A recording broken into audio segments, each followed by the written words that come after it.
Hi everyone, welcome back. We've got a brand new story to share with you. So let's begin. My name is Philip. 22 years ago, I was a different man with what I believed was a solid marriage and a future planned out. I worked as a construction foreman, putting in 12 to 14-hour days, sometimes 6 days a week. The pay was good, and I convinced myself that every extra hour was an investment in my family's future. My wife, Patricia, and I had 2 children, Emma, who was 12 at the time, and Gerald, who had just turned 8. The construction industry demands everything from you. I'd leave the house before sunrise and often wouldn't return until after dinner. Weekends were spent catching up on paperwork, checking job sites, or taking on side projects to bring in extra income. I justified every missed school play, every postponed family dinner, every exhausted collapse into bed as necessary sacrifices. Patricia seemed to understand, or at least she never complained directly about my absence. Looking back, I realize I was building houses for other families while neglecting to build anything meaningful with my own. But hindsight is cruel that way. It shows you all the warning signs you missed while you were too busy looking ahead. The revelation came on a Tuesday evening. I had finished a particularly demanding day overseeing the foundation pour for a new subdivision when I stopped by the mailbox.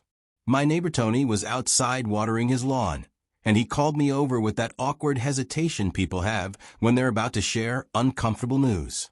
Tony had lived next door for 8 years. He was retired from the Postal Service and spent most of his time tending to his immaculate garden or working on his vintage Mustang in the garage. He knew everyone's routines on our street, which houses had regular visitors, and which lawns needed attention.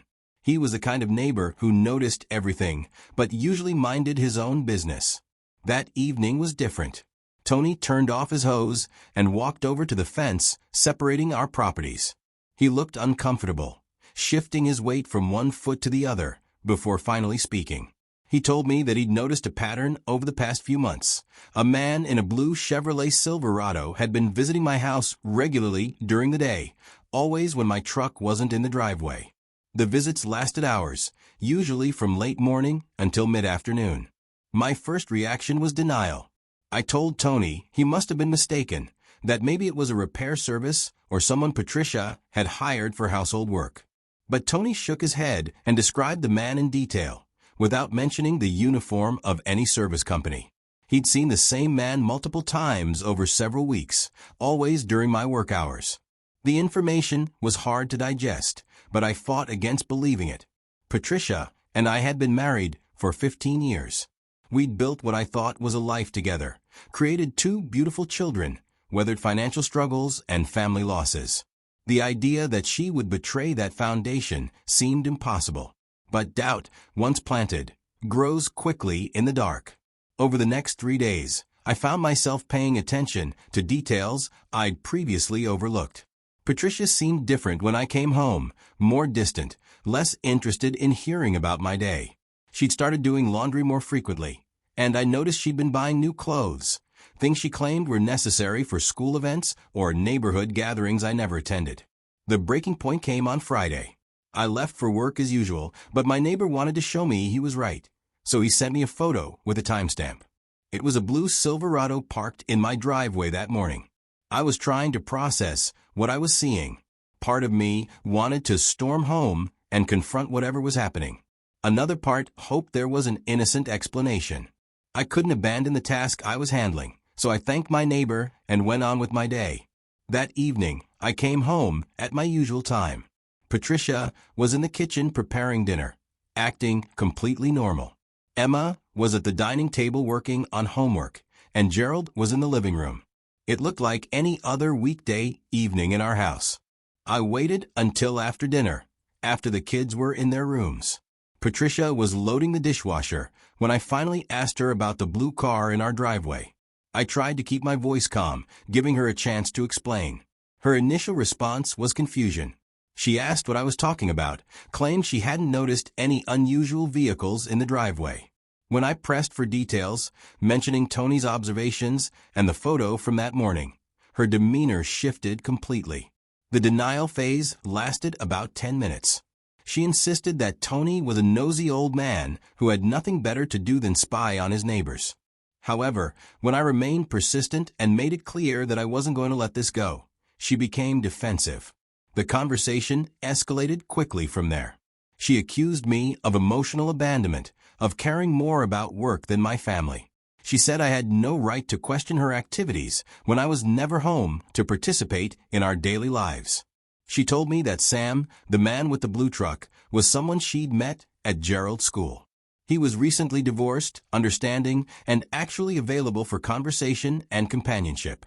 She claimed their relationship was purely emotional support, two people who understood what it meant to feel lonely in their own homes. I knew she was lying, but the details didn't matter anymore. The trust was broken, the foundation of our marriage had crumbled, and I couldn't see any way to rebuild it. In my anger and hurt, I told her that if she needed support from another man, then our marriage was over. I expected tears, apologies, or at least some attempt at reconciliation. Instead, Patricia nodded and said that maybe that would be for the best. She told me she'd been unhappy for years and had only stayed because of the children. That conversation happened on a Friday night. By Sunday afternoon, Patricia was gone. I came home from a quick trip to the hardware store to find Emma and Gerald sitting on the front porch with confused expressions. Emma told me that their mother had packed several suitcases and loaded them into a taxi. She'd hugged them both, told them she loved them, and said she needed some time to figure things out. The house felt hollow without her presence. The kids kept asking when their mother was coming back, and I had no answers to give them. I tried calling Patricia's cell phone that evening. She answered on the fourth ring and spoke as if we were discussing something mundane. She told me I was free to live my life however I wanted, that she wouldn't stand in my way. When I asked about the children, she said they would be better off in a stable environment, and clearly, I could provide that better than she could. The conversation lasted less than 5 minutes. She hung up, and that was the last meaningful communication we had for over 2 decades. I contacted a lawyer the following week. My sister Pam, who worked as a paralegal at a family law firm downtown, helped me understand the divorce process.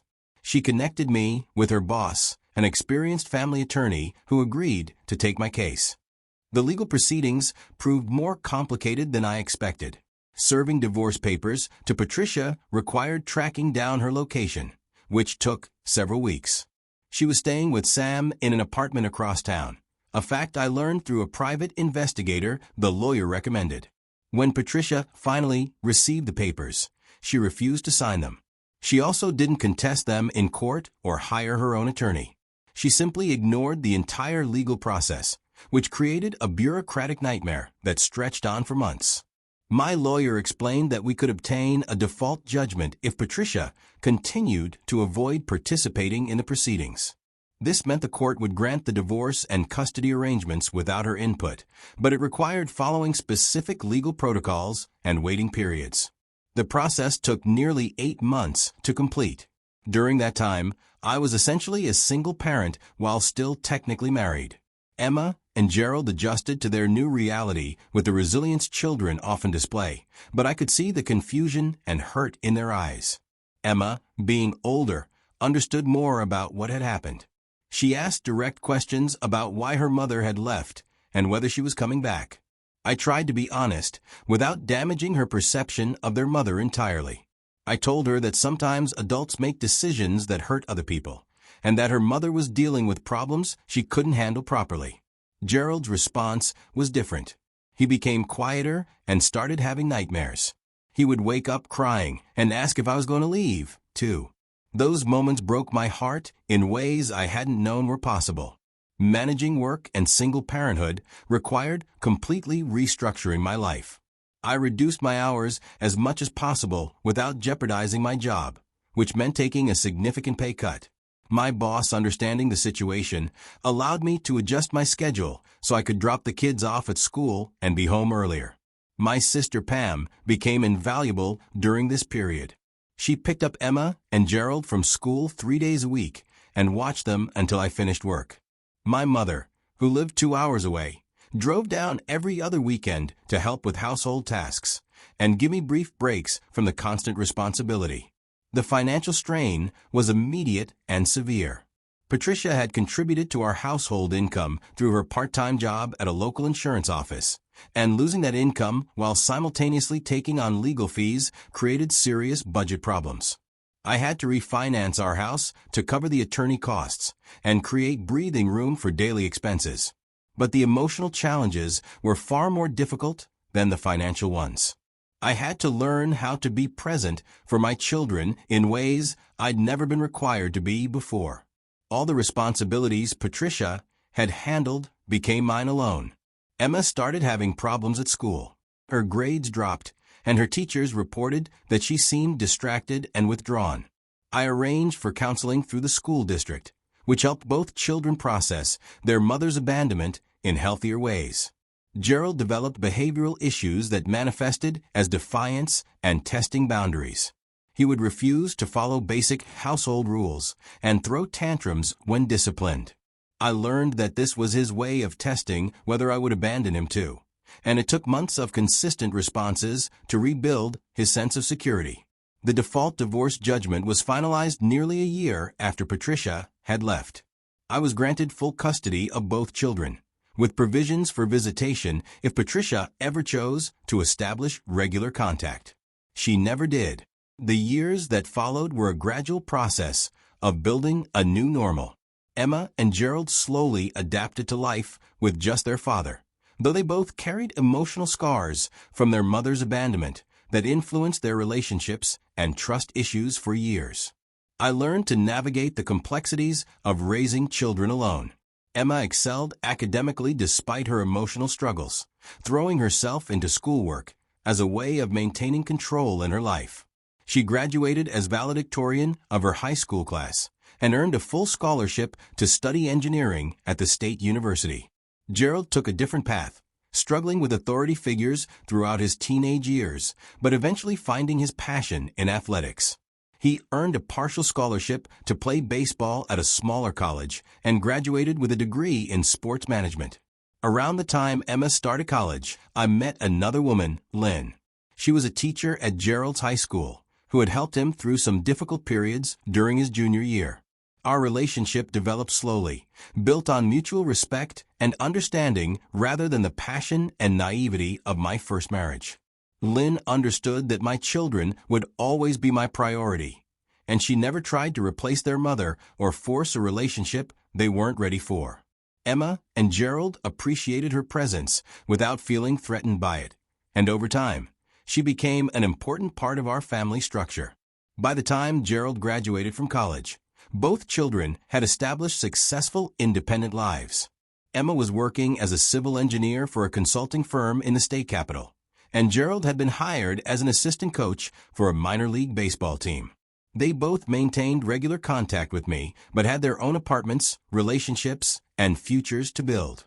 I thought the chapter involving Patricia was permanently closed. 21 years had passed without any communication from her. The children had grown up, built their own lives, and processed their mother's abandonment as best they could. Then, on a Tuesday evening, Patricia appeared at my front door. I didn't recognize her immediately. When she spoke my name, her voice carried the same inflections I remembered, but it was weaker, more hesitant. She asked if she could come inside and talk to me. My first instinct was to refuse, to close the door and pretend this moment wasn't happening. But curiosity and perhaps some residual connection to the woman who had been my wife and the mother of my children made me step aside and let her enter. She looked around the living room, noting changes I'd made over the decades. Her eyes lingered on pictures of Emma's college graduation and Gerald's wedding, milestones she had missed entirely. Patricia sat down carefully. She told me she had breast cancer, stage 4, and that her doctors had given her less than a year to live. She said she was undergoing treatment, but that the prognosis wasn't good. She began explaining what had happened after she left. Her relationship with Sam had deteriorated quickly once they were living together full-time. He was an alcoholic, something she hadn't fully understood when their relationship was limited to afternoon visits while I was at work. His drinking led to emotional abuse, then physical violence, and eventually complete financial control over her life. She had tried to leave him multiple times, but had nowhere to go and no resources of her own. She'd burned bridges with her family when she left me and the children, and she had no friends who would support her decision to abandon her responsibilities. The abuse escalated over the years until she was essentially a prisoner in Sam's apartment. He monitored her activities, controlled her access to money, and threatened violence if she tried to contact her children or me. She said she thought about us constantly, but convinced herself that we were better off without her. Sam died of liver failure 3 years ago, and Patricia had been living alone since then, working minimum-wage jobs and trying to rebuild some semblance of independence. The cancer diagnosis came 18 months ago, and the medical bills had consumed what little savings she'd managed to accumulate. She told me she wasn't looking for forgiveness or trying to justify her choices.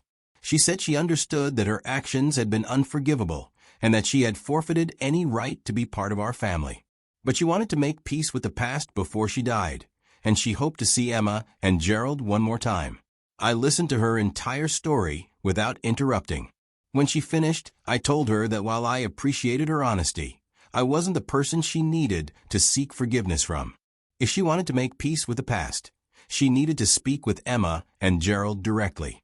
She asked if I would help arrange meetings with them, and I explained that they were adults who could make their own decisions about whether to see her.